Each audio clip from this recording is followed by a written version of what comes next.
Welcome to Math-o-tropism. In this video, we are going to see how to find the square root of a 3-digit number by long division method. So now let us take an example of a 3-digit number 729 for which we are going to find the square root. First, grouping of numbers should be done. So we start from the ones digit. So 9 and 2 are a pair. So 29 becomes a pair and 7 is separate. So we separate it. We have grouped it. Now, where there is no divisor and there is no quotient. So now we will go to the second rule, which is divisor's first digit is quotient into 2. Divisor's first digit is quotient into 2.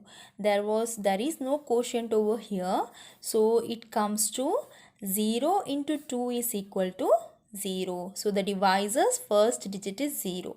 Now I will just remind you the first rule in case you are wondering what is the first rule.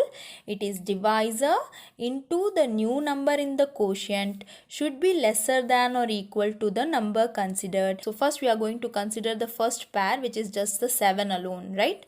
So we need to put a number in the divisor's last digit and in the quotient.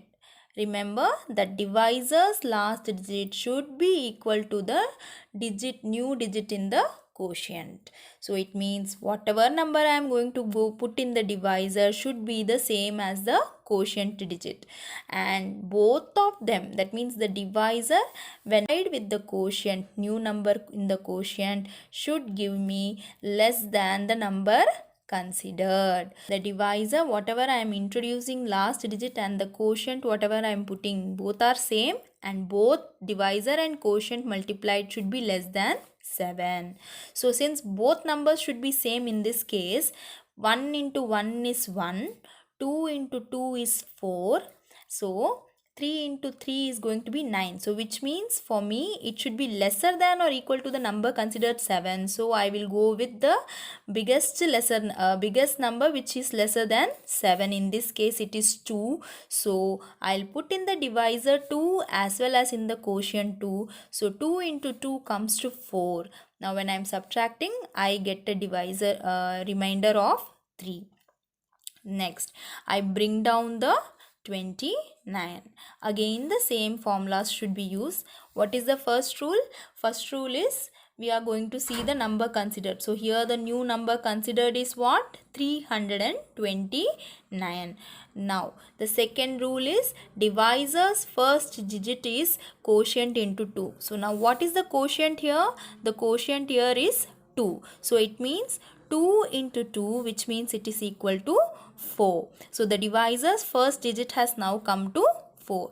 Now we go to the next rule. Divisor's last digit is equal to the new number in the quotient. So that means we now need to put next to 4 a number and also a number in the quotient, both same, in such a way that 4 into 4 plus 40 plus that number into the quotient will be the same. That means if I am taking for example 41, I am also putting 1 in the quotient. So 41 into 1 is 41. Like that we should do.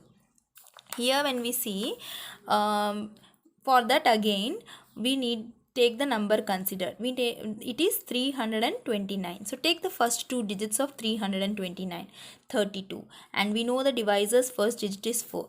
Now what multiple comes nearer to 32? For the 4, it is 4 8s are 32. So I will start with 48, and since I need to put the same number in the quotient into 8, so this comes to 8 8s are 64 and 6 32. 32 plus 6 is 38. So 384. Now this 384 is greater than 329. So it means I have to go for the next lower multiple. So again when I take lower multiple I have to change at both the places, that is the divisor's last digit as well as the quotient's new number. So 47 into 7. Now 47 into 7 is coming to 329, which is exactly the same as the number considered. So that means that I need to put the divisor's last digit as 7 as well as the quotient 7 to get a number 329, which when subtracted is going to give me 0. So the square root of 729 is equal to 27.